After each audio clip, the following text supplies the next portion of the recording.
드림스타 나우 시간으로 함께 넘어오셨습니다. 미국 셧다운 위기가 코앞으로 다가왔지만 미국을 강타했던 눈보라와 한파에 하원이 임시 예산안 심의 일정을 조금은 연기를 했습니다. 미국 상원은 이번 주 일정을 예정대로 진행을 했는데요. 어떤 내용들이 오고 갔는지 함께 알아보도록 하겠습니다. 오늘 함께 해주실 분은 벤자민 투자연구소의 신일섭 소장님입니다. 소장님 안녕하세요. 네, 안녕하세요. 이제 너무 오늘을 제가 기대했던 이유가 사실 그동안 저희가 한 3-4편을 바이오의 지옥을 다녀왔잖아요. 근데 오늘은 드디어 천국도의 맛을 볼 수 있다라고 예고편을 하고 가셨어요. 천국도인지 아닌지는 모르죠. 왜요? 좋아하시지 않는 분야가 자기한테 걸렸을 수도 있는데 뭐 그냥 알면 좋지 않나요? 바이오는 이제 그 개념 원리를 알았기 때문에 거기서 이제 적용을 하시면 뉴스 읽는 데는 문제가 없을 것 같아요. 그 정도 알면은. 그리고 오늘은 천국도인지는 모르겠는데 또 이거 뭐 밀리터리 좋아하시는 뭐 밀덕 있잖아요. 밀덕. 네. 막 총도 진짜 총 같은 거 막 집에 막 되게 엄청 사시는 분도 계세요. 진짜 비비탄 총이 진짜 거의 살상 수준인 거 사시는 분 계시잖아요. 맞죠? 집에. 갖고 계십니까? 그 연예인 누구죠? 그분도 되게 좋아해서 막 그거 갖고 나오시던데. 지금 이름이 생각 안 나는데. 자기 집에 있는 거 막 엄청 갖고 나와서 자랑하시더라고요. 뭐죠? 성능이 장난이 아니에요, 그게. 어렸을 때 갖고 놀던 그 비비탄 총 수준이 아니에요, 진짜로. 그래서 그 밀덕분들은 뭐 이런 내용을 되게 좋아하시는데도 사실 여자분들 뭐 이런 얘기도 싫어할 수도 있어요. 저 좋아합니다. 그 군대에서 축구하는 얘기 싫어한다는 약간 비슷할 수도 있거든요. 아니에요. 근데 그래도... 이게 그렇게 되면은 흥미를 느낄 수 있어요. 내가 이 미국 주식을 투자하는데 알아야 될 거라고 하면 흥미를 느낄 수도 있어요. 이 사람은 자신이 필요로 하면은 그게 흥미를 느끼거든요. 당연하죠. 그렇기 때문에 이게 막 미국 주식에 투자해서 수익을 보는데 저기가 단다. 그러니까 미국 주식은 일단 신이 나잖아요. 요즘에 또 너무 열받죠, 지금. 왜냐면 혼자 잘 가고 미국까지 있어요. 갈 필요도 없어요, 솔직히. 일본 니케이를 보면 진짜 미쳐버릴 것 같잖아요, 진짜 인간적으로. 근데 이게 제가 옛날에 그 얘기를 했잖아요. 이 생활 속의 투자가 미국은 실현이 되는데 우리나라는 열이 받는다니까요. 그러니까요. 예를 들어 비비고만두 맨날 먹는데 주가 안 오르면은 비비고만두 아무리 사랑해도 냉동실에 있는 거 진짜 다 갖다 버릴 지경이에요. 진짜로 마음이. 진짜로 그렇게 된다니까요. 근데 미국은 예를 들어 막 치폴레 맨날 오르고 그 핫윙 그 뭐죠? 맛있죠. 핫윙이 아니라 그 뭐야 이름이 뭐 윙스탑 우리나라 들어왔잖아요. 강남역에. 그 주가 미친 듯이 가니까 그러면 윙스탑 닭날개 1인분 시킬 거를 5인분 시킨다니까. 먹지 않아도 왜냐면 내가 주식이 오르니까. 그러니까 그게 삶에도 선순환이 돼요. 이게 그 생활 속의 투자를 실천하자라는 어떤 저 타이틀은 되게 좋잖아요. 근데 우리나라에서 그걸 하다가 화딱지가 난다니까요. 그러면 또 투자도 꼬여버리죠, 또. 왜냐면 오버해서 무리해가지고 그걸 만회하려다가 또 큰 실수를 하게 되고. 이게 너무 좀 나쁜 것 같아요. 이게 우리나라는 마리오를 갖고 왔지만 네. 마리오 정말 1탄 있죠. 맨 처음에 1탄. 그거 초등학생 필요 없다. 6살도 그거 깰 수 있어요. 그 버섯 한 번 먹으면 그게 깨는 거 아니에요, 1탄? 그렇죠. 버섯 한 번 먹으면 다 죽잖아요. 그게 미국 증시라니까요. 그래서... 우리나라는 끝판왕. 걔 쿠파 나오는데 깨야 돼, 그거. 네. 진짜 어려운 거죠. 그래서 그러니까, 오늘 이 어려운 시장 속에서도 소장님이 계시니까 소장님이 그 돌파구를 도와주실 거잖아요. 그리고 지금 왜 또 이 얘기를 하냐면은 만약에 이것도 유튜브로도 나가니까 유튜브 조회수 저기 아닙니까? 지금 전쟁이 지금 몇 개가 나오고 있어요, 지금. 너무 많아요. 우크라이나, 러시아 갔다가 지금 제일 슬퍼하고 있는 사람이 젤렌스키라며요. 네. 젤렌스키가 완전 저기서 사라졌어요. 미국의 관심은 사라져버렸어요, 지금. 왜냐면 갑자기 이스라엘이 또 너무 저기 강력하게 나와가지고 네타냐후 총리라는 분이 너무 강하게 나와가지고 지금 다 말리고 있어요. 근데 그 생각이 없잖아요. 석기 시대로 돌려버리기 때문에요. 옛날에 그 미국이 누구한테 이라크인가? 누구한테 한 말인데 그거? 아프가니스탄인가한테 한 말이 그게 석기 시대로 돌려버리겠다고. 그 얘기를 네타냐후 총리가 하고 있더라고요. 석기 시대로 돌려버리겠다고? 석기 시대라는 거 이제 돌 쓰는 시대로 돌려버리겠다는데 어쨌든 거기에도 나고 있는데 이란하고 파키스탄이 또 났어요. 근데 걔네는 맨날 중동은 우리가 이해를 못해요, 진짜. 우리나라에도 뭐 천주교, 기독교, 뭐 개신교, 뭐 교가 있지만 뭐 그 정도는 솔직히 친구끼리 야, 너 천주교 다니는 나는 기독교 다니는데 나는 우리 기독교에서는 뭐 맛있는 거 더 줘 아니면 뭐 멋있는 오빠가 여기가 더 많아 뭐 그 정도 싸움 수준. 우리 절 오빠가 더 멋있어 이 정도 수준이지 걔네처럼 칼부림 나는 수준은 아니잖아요. 걔네는 종교로 같은 종교 안에서도 계파가 몇 수십 개예요. 지네끼리 싸우고 있다니까요. 그러니까 지금 전쟁이 세계죠. 그러니까 이제 미국은 어디나 개입을 하기 때문에 왜냐하면 이게 다 반이스라엘, 반미 정서가 깔려있는 이란을 악의 축으로 중심으로 한 거기서 뻗쳐나간 거거든요. 물론 이란은 미국을 악의 축이라고 하겠죠. 상대적이죠. 하지만 저는 한국인이니까. 제가 뭐 이란인으로 태어났으면 이란 방송에서 그러고 있었겠죠. 근데 그건 아니니까 뭐 그것까지 제가 무슨 저기 균형을 맞춰서 얘기 드릴 필요 없는 것 같고 어쨌든 이란을 악의 축으로 중심한 이 전쟁이 벌쳐지고 그게 러시아, 우크라이나까지 한꺼번에 묶여서 이게 돌아갈 수가 있어요. 왜냐면 러시아 우크라이나 전쟁에서도 우크라이나 침략할 때 쓰이는 것들이 지금 막 무슨 이란제 드론이니 북한의 드론이니 이런 것들이 나오고 있기 때문에 그게 다 얽혀버릴 수가 있다고요. 그러면 이게 만약에 정말 확전이 되게 되면은 그렇죠? 미국이 계속해서 참전을 안 하려고 하지만 어쩔 수 없이 저기 개입을 해야 되는 상황이 벌어지면 이제 그 군비가 굉장히 올라갈 수 있겠죠. 그러니까 여기가 중심이 저기 스포트라이트가 올 수도 있어요. 그래서 그런지 전 세계가 이런 충돌 속에서 2024년을 맞이를 하게 됐는데 미국과 일본이 양국이 새 국방 예산을 사상 최대 규모로 편성을 하면서 불안감을 더하고 있습니다. 네, 앞에 얘기를 너무 많이 했네요. 일단 그 미국 예산안이 완전 통과된 건 아니고 맨날 셧다운 얘기 나오잖아요. 그 미국 여야 지도부가 2024 회계년도 예산 상한 합의했대요. 상한을. 미국 연방정부 2024년 회계연도 예산 최대 2089조 1010억 원인데 여기서도 국방비에 굉장히 중요성을 준다는 이게 보이는 게 국방부문 지출하고 비국방부문 지출 두 개로 나누잖아요. 얘네는 딱. 그러니까 국방비가 얼마나 중요하고 크기가 큰지를 알 수가 있겠죠. 벌써 말을 안 해도 국방부문 지출이 1166조 3304억 원이에요. 비국방부문 지출이 926조 7456억 원이에요. 여기서 천조국이라고 부르는 게 이거거든요. 이게 국방비에 1000조를 쓴다고. 원래 이건 아니었거든요. 이게 뭐냐면 원래 1000조가 천국의 조상, 뭐 천국의 조정 이런 거예요. 옛날에 우리 남한산성 영화 보셨죠? 뭐 싸움 장면 하나도 안 나오고 이병헌 씨랑 김윤석 씨랑 입싸움 한다고 뭐 있는데 입싸움도 재밌다고. 근데 거기 삼전도의 굴욕 나오잖아요. 그리고 옛날에 뭐 중국의 사대주 해가지고 중국을 조상으로 여기고 막 그런 조정을 하늘로 여겼던 그런 거를 빗대가지고 친미주의자들이 까는 용어였어요 원래. 미국이 최고다. 뭐 저처럼 아까 전에 막 저 같은 사람 보고 하겠죠. 뭐 맥도날드 햄버거가 좋고 무슨 윙스탑이 좋고 그래서 친미주의자 너 미국이 최고고 미국이 하늘이지 이런 사람 보고 천조 사상이라고 한 거를 이게 이제 사상이 옅어지면서 그냥 국방비가 1000조 이상으로 올라가니까 그냥 막 쓰기 시작한 거야. 아까 밀덕이니 뭐 아까 DC 인사이드 이런 데서. 그래서 1000조국이라고 하면은 이제 그런 거죠. 처음에는 비꼬는 거였지만 비꼬는 거 자체도 미국이 초강대국이고 국방비에 1000조를 쓰고 무슨 뭐 정말 그냥 우스갯소리하면 진짜 하늘에 저기 조정처럼 굉장히 높고 강력한 이런 거를 빗댄 말이 된 거죠. 어쨌든 이 미국 국방비가 지금 1166조니까 이제 1200조 가까이 되니까 1200조국으로 바꿔야 될 지금 상황이고 국민연금 운용자산이 1988년도에 도입됐다고 하더라고요. 여기 굴렁쇠 소년이 제 동기인데 35년 만에 1000조 원이 누적됐대요. 근데 1년 국방비가 1000조예요. 그러니까 우리나라 88년 올림픽부터 지금까지 모아온 국민연금을 한 년에 털어넣는 게 국방비예요, 미국이. 엄청난 양이죠. 그리고 여기서 뭐가 빠졌냐면은 작년 10월에 바이든이 우크라이나랑 이스라엘 지원한다고 추가 안보 예산을 의회 승인 요청했는데 공화당이 반대했거든요. 그래서 여기에 포함이 안 됐어요, 이게. 근데 최근에 그래서 바이든이 우크라이나 예산 여기다 더 줘라 요청하기 위해서 의회 지도부랑 직접談판에 나섰잖아요. 그러니까 그게 없는데 1166조예요. 지금 여기 돈이 이렇게 많은데도 지금 안 해주지 않고 있나요? 그렇죠. 안 해줬고 근데 어느 때보다도 뭐 협상 결과에 가까워졌다라고 표현이 나오긴 합니다. 해주긴 할 것 같아요. 네. 네. 근데 저 공화당은 뭐 바이든이 싫으니까 좀 끌겠죠. 어쨌든 이걸 빼고도 1200조에 가깝다. 그렇기 때문에 엄청난 자금을 쏟아붓고 있는 미국이라고 생각하시면 되고 그러면 당연히 이 돈이 다 어디 가겠습니까? 방산업체로 가겠죠. 그렇죠.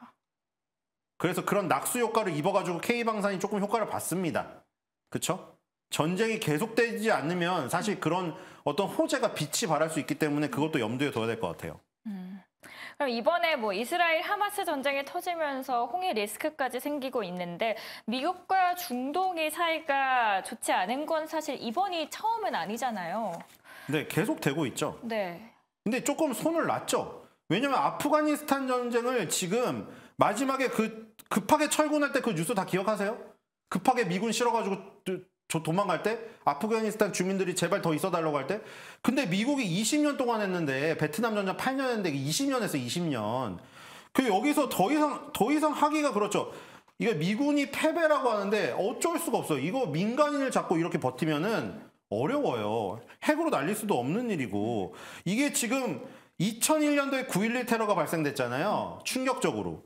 그때 오사마 빈라덴을 여기 이 지금 아프가니스탄에서 숨겨줬다고 해서 부시가 완전히 꼭지가 돌아가지고 여기를 때렸잖아요. 근데 그때 초반 기세가 상당히 좋았어요. 이때는 이란도 아무 말을 안 했어요. 이란도 아무 말을 안 했기 때문에 9.11 테러 20주기가 2021년 7월이었거든요. 바이든이 미군 임무 8월 30일에 종료 선언을 했어요. 사실은 오바마가 종료 선언을 하려고 했죠. 왜냐면 오사마 빈라덴을 사살했잖아요. 그 유명하죠. 바이든이 그 벙커에 오바마가 벙커에 앉아가지고 그 다 특수부대 그 화면을 직접 보면서 벙커에서 오사마 빈라덴 사살을 확인하는 장면. 그래서 오사마 빈라덴 사살했기 때문에 이게 어떤 명분인 거죠. 자, 우리 오사마 빈라덴 사살했으니까 아프가니스탄 전쟁은 그만둬도 된다. 나머지는 아프가니스탄 혼자 해결하세요. 가려고 했는데 여기서 못 끊었죠. 그래서 이게 바이든까지 온 거예요. 근데 바이든은 이제 더 이상 할 수가 없죠. 20년 동안 했는데 이게 사상자도 엄청나게 나왔고 돈을 2,230조 원을 쏟아부었어요. 미군 사망자 2,300명, 부상자 2만 명 나왔습니다. 그래서 결국 오바마가 끌던 거를 바이든이 종료 선언했고 도망가듯이 나와가지고 뭐 베트남전 이후에 또 실패했다. 사실 뭐 우리나라는 다행이라고 생각해야 될 것 같아요. 왜죠? 지금 베트남전에서 철수한 뒤에 남베트남 멸망했어요. 다 몰살당하고 그리고 지금 아프가니스탄도 미군 철수하자마자 바로 전부 다 탈레반에게 점령당했어요.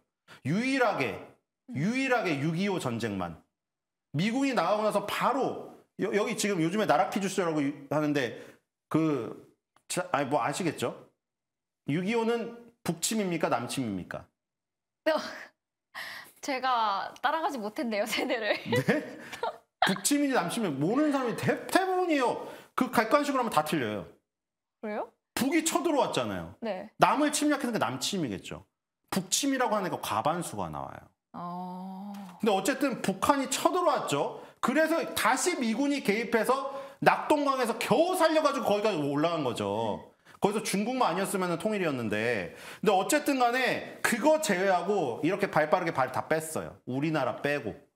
그래서 지금 아프가니스탄 발을 뺀 다음에 조금 조용히 있으려고 했는데 이 트럼프가 이란하고 핵 합의 그거를 이란이 핵 합의를 또 나가버렸어요. 그쵸. 트럼프가 너무 강하게 하니까. 지금 또 트럼프가 될 것 같죠, 지금 공화당에서. 그런데 바이든은 조금 유화적으로 하려고 이란하고 좋게 관계를 가지려고 하는 그 순간에 하마스가 하필이면 이스라엘에 친 거예요. 근데 여기서 또 나오죠. 시리아의 무장단체 헤즈볼라가 나와요. 근데 이게 전부 다 이란이 지원을 한다는 의심을 갖고 있는 단체들이거든요. 네. 그 헤즈볼라는 하마스보다 10배 이상 강력한 단체이고 그렇기 때문에 이렇게 되면은 또 다시 중동에다가 강화를 시킬 수밖에 없는 거예요. 좀 숨을 돌리려고 했더니 아프가니스탄 전쟁 발 빼자마자 또 이 일이 일어난 거예요, 이게. 그래가지고 어쩔 수가 없는 거죠, 미군도 지금. 그래서 결국에는 다시 사드, 패트리어트, 대대 다 추가 배치 시작하고 있습니다. 다시 미군 늘리고 어쩔 수가 없는 거예요, 지금. 그래서 여기서 사드랑 패트리어트가 계속해서 반복돼서 나오는 것이 결국에는 이 로키드 마틴이 개발한 사드, 패트리어트 이 체계가 결국에는 이 부분에서 굉장히 중요하게 작용된다는 것을 알 수가 있겠죠. 그리고 아까 젤렌스키는 혼자 뭐 계속 이러고 있죠. 이스라엘 하마스 전쟁 이후에 우크라로 포탄 전달 줄어. 이런 뉴스가 나오고 있죠. 어쩔 수 없어요. 어쩔 수 없고 지금 이쪽이 왜냐면 이 지금 미국의 최대 적은 원래는 아프가니스탄에서 나와서 왜 나왔냐면은 러시아랑 중국이 계속해서 도발을 하기 시작하고 군비 증강을 하니까 러시아랑 중국을 대응해야 되기 때문에 아프가니스탄에서 발을 뺀 거예요. 근데 여기서 이 지금 우크라이나를 도와줄 여력이 또 없는 거죠. 이란이 여기서 터트려 버리면은 더 힘들어지는 상황이죠. 러시아, 중국도 대비해야 되는데 이란도 대비해야 되는데 이 우크라이나 전쟁에 쏟을 여유가 없는 거죠. 그러니까 일단은 어떻게든 직접적인 전쟁보다는 이런 방어 체계 구축 요거를 지금 하려고 계속 노력을 하고 있네요. 그러니까 다시 이스라엘 하마스 전쟁이 터지면서 미국의 중동 방어선이 강화되고 있는 실정 같은데 여기에다가 홍해 리스크까지 터졌습니다. 후티 반군까지 등장하지 않았습니까? 그러니까 그건 또 예멘이죠. 예멘은 또 세 개로 나눠져 있어요. 그러니까 우리나라 행복한 여자 된다니까. 지금 맨날 무슨 프랑스 파리역에서 에펠탑 찍고 뭐 가보신 분들 그 찌린내 참고 참 찍은 거라고 다들 하시더라고요. 쥐 들끓고 빈대 있고 밤에 나가면 지갑 다 털리고 우리나라 행복한 나라입니다. 솔직히 뭐 여기까지 안 가도 돼요. 뭐 아프가니스탄 예멘까지 안 가도 되잖아요. 솔직히. 근데 어쨌든 예멘은 세 개로 나눠져 있어요. 이게 나라가. 그래서 우리 소말리아 해적 이런 거 많이 봤죠. 소말리아 해적. 소말리아 해적은 돈 주면 돼요. 돈 그냥 많이 주면 진짜 우리나라 저기 옛날에 그 아덴만 작전도 있잖아요. 우리나라 국민이 잡혔는데 진짜 어떻게든 생명을 살려야 되면은 지금 정부에서 돈이라도 정말 많이 줘서 빼오면 돼요. 걔는 돈을 주면 소말리아 해적들은 줘요. 그쵸. 근데 이 예멘 해적들은 그게 아니에요. 얘는 사상이 아까 이란도 마찬가지인데 이란이든 예멘 후티 반군이든 아까 전에 무슨 저 무장했던 헤즈볼라든 하마스는 다 마찬가지예요. 얘는 돈이 아니에요. 돈이 문제가 아니니까. 그러니까 우리 그거 있잖아요. 정말 얘 좀 나랑 사상이 틀린데 그냥 친구를 사귀어버리고 싶으면 그냥 돈 쏟아가지고 한번 화끈하게 놀게 쏘고 그냥 내 편으로 만들 수 있잖아요. 얘는 돈으로 안 되는 애들이 얘네는. 그래서 그게 문제인 거예요. 사상이 아예 결합을 할 수가 없기 때문에 지금 저기잖아요. 예멘의 후티 반군도 마찬가지잖아요. 이란이 악의 축을 해가는 게 그거예요. 예멘의 후티 반군이 왜 그러느냐? 이란이 갑자기 나서가지고 야 이스라엘이 잘못하고 있지. 이스라엘 너네가 만약에 하마스에서 가자지구에서 발 빼면은 지금 하마스, 헤즈볼라, 후티 반군 이것 전부 다 아무것도 안 한다. 이스라엘 너네가 잘못이고 거기다가 무기 지원하는 미국이 잘못이지 왜 우리한테 그러느냐. 근데 지금 사우디나 아랍에미리트나 미국의 우호적인 중동도 피곤해요. 아니 그 이란이 아까 자기네 나라도 갈라져 있고 파키스탄하고도 또 싸우고 있다고 했잖아요. 아니 그러니까 그러면 걔네의 목적은 그거란 말이에요. 사상을 전파하는 거. 자기의 종교의 사상을 전파하는데 그러면 지네 나라 안에서 하지 왜 자꾸 주변을 들쑤셔가지고 왜냐면 사우디 보세요. 사우디 지금 뭐 하려고 하고 있죠? 빈살만이 뭐 하려고 하고 있어요. 우리나라에도 네옴시티 프로젝트하고 그 호날두 영입해가지고 그렇게 많은 돈을 주면서 주급을 그렇게 많이 주면서 나중에 월드컵 유치하려고 하고 있죠. 아 이제 우리는 발전하고 번영하고 이래야 되는데 너네 때문에 또 여기 중동의 하얗고로 우리 사우디는 지금 이제 발전하고 멋있게 건물 짓고 이래야 되는데 이란 너네 때문에 시끄러워 죽겠다 이러고 있는 거죠. 이란이 옛날에 드론으로 사우디 정유시를 파괴한 거 보셨죠? 거기서 사우디가 크게 저기 보복 안 하고 지나갔잖아요. 그것도 이제 카타르가 월드컵 저기 개최하고 중동의 어떤 저 번영의 상징으로 떠오르니까 카타르는 사우디는 따라가야 되는데 짜증이 나는 거죠 지금. 여기에 근데 미국은 중동에 사드도 다시 배치하지 않았습니까? 네, 아까 말씀드렸는데 사드 포대 1개, 패트리어트 대대 추가 배치를 설치했는데 어디 지역인가는 비밀 때문에 말을 안 했지만 중동의 중요 지역에 배치를 했죠. 미군을 보호하기 위해서. 그러니까 우리나라 사드는 미군을 보호하기 위해 물론 겉으로는 우리나라를 보호하게 하지만 그것도 사실 주한미군이나 이런 걸 보호하기 위한 건데 이거는 이제 해외에 나가 있는 주한미군 같은 중동에 있는 이 미군들을 보호하기 위한 거죠. 그래서 사드나 패트리어트 대대를 추가 배치를 하고 있다. 지금은 이스라엘하고 아랍에미리트에 사드가 배치가 되어 있는데 지금 사드 포대 하나라 패트리어트 대대 추가 배치를 한 거는 이스라엘 아랍에미리트 말고 다른 지역에 지금 배치를 하고 있다는 것이죠. 그러면은 저희가 앞에 가장 먼저 이야기를 해주시기도 했는데 이런 와중에 중동 방어태세가 너무 강화가 되다 보니까 제일 우려되는 거는 이제 젤렌스키다. 젤렌스키만 혼자 이렇게 우려하고 있다. 뭐 젤렌스키는 우리나라 거 써야죠. 러시아가 북한 거 쓰니까. 왜냐면 거기서 그게 나온 거잖아요. 결국 로키드 마틴의 하이마스가 1년의 생산량이 아무리 빨리 돌려봐야 열 몇 대 나오는 거를 지금 여기서는 100개를 구하고 있으니 그래서 천문을 갖다 쓴 거 아니에요. 지금 하이마스를 기다리다가 안 되니까. 왜냐면 미국에 있는 거 다 빼줬는데 미국도 지금 자기네 방어도 해야 되거든요. 그렇기 때문에 젤렌스키는 그래서 K방산으로 낙수 효과가 떨어질 가능성이 있죠. 이건 어쩔 수가 없습니다. 지금 현재는 이스라엘을 좀 더 다독여야 되는 상황입니다. 이스라엘은 끝장을 볼 생각이거든요, 지금. 절대 미국 바이든 말도 듣지도 않고 있어요. 그럼 이렇게 끊임없이 저글링처럼 달려들고 있는 중동의 적들의 위협 때문에 미군은 앞으로도 방어 체계를 다시 공고히 해야 할 수밖에 없는 상황이죠. 네, 뭐 그 스타 세대인가요? 롤 세대인가요? 저요, 롤요. 아, 롤. 네. 근데 어렸을 여기서 때- 갈리는데 그쵸, 살짝 맛보셨죠. 네. 그 스타에서 저글링 막 미치잖아요. 근데 이게 또 그런 게 저글을 또 여자분이 하면 또 이렇게 그래서 매력이 있는 거죠. 근데 어쨌든 포토캐논을 엄청나게 박아놨는데 프로토스가 저글링이 개떼들이 계속 달려다니니까 포토캐논 다 부서지잖아요. 그럼 계속 위에 계속 박아야죠. 뒤에는 시즈 탱크를 놔두던가. 그래가지고 이거를 지금 해야 되는데 결국에는 이런 적들이 지금 한두 개가 아니에요. 물론 그게 다 이란의 어떤 지원을 받는, 그리고 크게는 반미 반 이스라엘 쪽인데, 예를 들어 3H가 지금 뜨잖아요. 하마스, 헤즈볼라, 후티 다 H예요. 3H.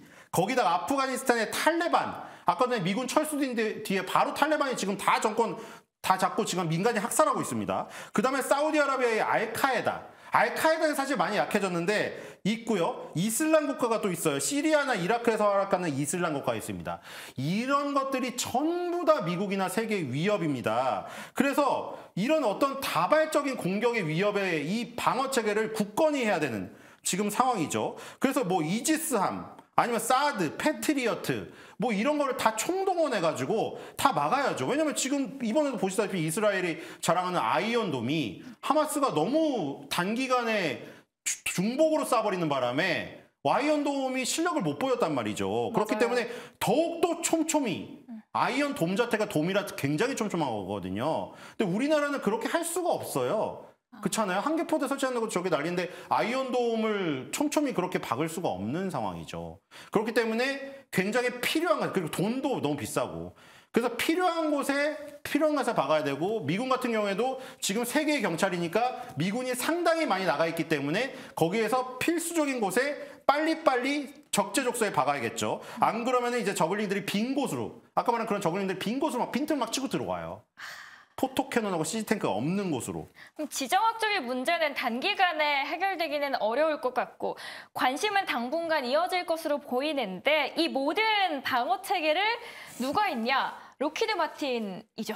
로키드 마틴이 여기서 뭐 거의 결정적인 역할을 다 하고 있다고 보시면 되겠죠. 네. 지금 예를 들어서 뭐 북한이 지금 뭐 개발했다고 하는데 이제 북한이 직접 미국 본토를 타격할 수 있는 정도의 대륙간 탄도미사일을 개발했다고 해서 지금 미국이 너무 놀랐어요. 그래서 그거를 방어해야 되니까 예를 들어 지금 얘가 적입니다. 북한의 미사일이에요. 네. 북한이 발사를 하면 이렇게 포물선을 그리면서 오는데 제일 좋은 건 어디겠어요? 제일 좋은 거. 북한 땅에서 출발하는 그 시점에 날려버리는 거죠. 그럼 파편도 지네 나라 땅에 떨어지겠죠. 그리고 만약에 여기 포물선 정점에 왔을 때 이것도 괜찮아요. 이거는 외기권이라고 아예 대기권 밖에서 부셔버리는 거기 때문에 파편이 떨어져도 다 녹아서 내려요. 대신에 고도가 제일 높겠죠. 그리고 여기서 이제 종말 단계라고 하죠. 여기서 떨어지는 단계에서 하는 게 제일 가깝기 때문에 맞추기도 쉬운데 반대로 말하면 시간도 제일 없어요. 그리고 만약에 맞추더라도 파편이 우리나라에 떨어져요. 그 막는 나라에 떨어져요. 그리고 이거를 저기 하려고 변칙 운행을. 예를 들어 이렇게 출발했는데 마지막 여기 종말 단계로 떨어지는 시점에서 갑자기 변형 비행을 해버려 이렇게. 그러면 여기서 막으려면 이제 위험도가 크겠죠. 그렇죠. 하지만 당연히 여기부터 이제 막기 시작하죠. 제일 초기 단계부터. 그래서 바로 여기서 막는 게 사드, 패트리어트, 천궁2 우리나라. 그런 것들이에요. 사드가 좀 높은 거고 패트리어트랑 천궁 그 아래쪽을 막는 거죠. 대신에 아까 전에 말했듯이 여기서 막기 시작하면 변칙 운영도 있고 시간이 부족하기 때문에 이제 여기 외기권에서 먼저 막는 거 그걸 해야겠죠. 그게 그러면 미사일 방어 체계로 구축이 되면은 대기권에서 막을 수 있는 건가요? 그게 두 가지가 있죠.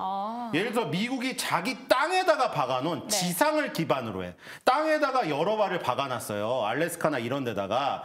거기서 외기권으로 발사하는 지상 기반 미사일이 있고요. 그 다음에 바다에서 이지스 함에서 발사하는 SM-3 미사일이 있어요.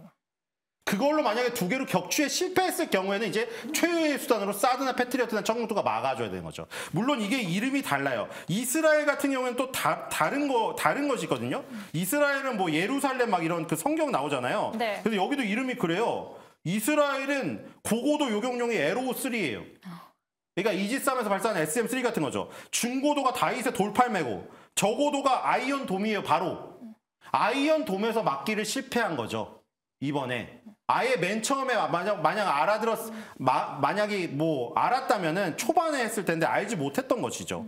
그래서 지금은 사실 뭐를 개발하고 있냐면 아예 처음부터 레이저 빔을 이용해가지고 초기 단계에 이거를 혼란스럽게 해서 없애버리는 그게 제일 좋은 거죠.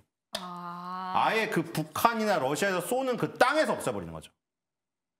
하지만 이것도 사실은 핵잠수함에서 쏘면 이제 못 막아요. 근데 어쨌든 지금 지상에서 쏜다고 가정했을 때 그거를 이제 포물선을 그리고 왔을 때 제일 먼저 포물선에서 하는 게 좋고 지금은 근데 기술적으로 여기 포물선의 정점과 떨어지는 종말 단계에서 막는 거 위주로 되어 있고 모든 이런 시스템들 이지스 체계 그리고 뭐 패트리어트 사드 이런 거 전부 다 로키드 마틴이 개발했거나 참여를 했죠. 그리고 지금 이것도 개발하고 있는 거죠. 여기서 이제 초반부에 날리는 것도. 그러니까 어쨌든 간에 초반부에 날리든 중반부에 날리든 종말 단계에 날리든 어쨌든 간에 이거를 막지 않으면은 막대한 피해가 오는 것이죠. 그러면은 결론적으로 방어 체계를 구축하고 있는 이 상황에서 로키드 마틴이 결정적인 역할을 해주고 있고 그럼 우리 투자자 분들께서는 어느 기업을 눈여겨보는 게 좋은 건가요? 일단 뭐 로키드 마틴이죠. 그리고 뭐 패트리어트 레이션 테크놀로지도 있고 어쨌든 간에 방어 체계 구축에 해당되는 이게 방어가 최고의 공격은 방어다. 이 얘기가 있잖아요. 그렇기 때문에 이런 방어를 해내면 그 비싼 미사일도 날려먹을 수 있고 계속 소모하게 만들 수 있죠. 나는 공격을 안 하면서 지치게 만들 수가 있는 거죠. 그리고 아까 말했듯이 초반 단계에 부셔버리면은 자기네 나라에 지금 피해가 오는 그 격이 되기 때문에 아까 전에 말한 그 이지스함에서 발사하는 그 SM3 그 중에 지금 가장 최신형이 SM3 블록 2A거든요. 고고도 요격 미사일. 이게 지금 사거리가 2,500km가 나와요. 그리고 요격 고도가 1,500km가 나오거든요. 요격 고도가 1,500km 나오면은 대기권 밖으로 갈 수가 있어요. 그러니까 아까 중간 단계에서도 맞출 수가 있고 사거리가 늘어났기 때문에 중간 그 이전 단계까지 갈 수 있어요. 이게. 이 미사일이. 그래서 우리나라도 지금 이지스함을 도입하려고 하는 거고 이지스 체계가 도입된 함은 있는데 세종대왕함이라고. 근데 거기에는 이지스의 최신 체계라던가 SM3 미사일 탑재가 안 돼 있어요. 그래서 광개토함이라고 거기에 탑재를 하고 이렇게 하려고 하고 있는데 일단 돈이 문제인 거죠. 아까 전에 국민연금을 88년부터 다 부은 거를 한 번에 쏟아부을 정도로 1년에 써버리는 미군 정도는 뭐 그걸 운행할 수 있지만 이거는 우리가 사실 한 번 미사일 쏘는데도 100억 원이 날아가 버리기 때문에 엄청나게 큰 부담이죠. 그래도 어쨌든 간에 지금 계속 마련을 해야 되는 입장이고 그건 우리나라의 사실 사정이고 이렇게 되면은 군수업체들은 저기가 그 리드 타임 자체가 굉장히 길어지면서 그냥 그것처럼 되는 거죠. TSMC처럼 되는 거죠. 너무 많이 받아가지고 TSMC에 맡기면 생산이 늦어버리는 그렇게 돼버리는 거죠. 그러니까 로키드 마틴이나 레이시언 테크놀로지 지금 전쟁이 계속해서 확전되면은 이 방산주에 관심을 가져야 될 타이밍이다. 이렇게 생각이 되고 K방산도 굉장히 효과를 누렸지만 K방산주보다는 이제는 미국의 방산주에 투자해야 될 때다. 국내 증시도 파랗게 질린 가운데 방산주가 불기둥을 뿜고 있는데 이런 지정학적인 문제는 단기간에 해결되기는 어려운 만큼 이제는 외부적인 요소들을 고려했을 때는 미국 주식, 로키드 마틴과 또 다른 주식들을 조금 더 눈여겨보시면 좋겠다라고 설명을 해주셨습니다. 오늘 마리오 무기까지 들고 와주신 소장님 이만 보내드리도록 하겠습니다. 잘 들었습니다. 네.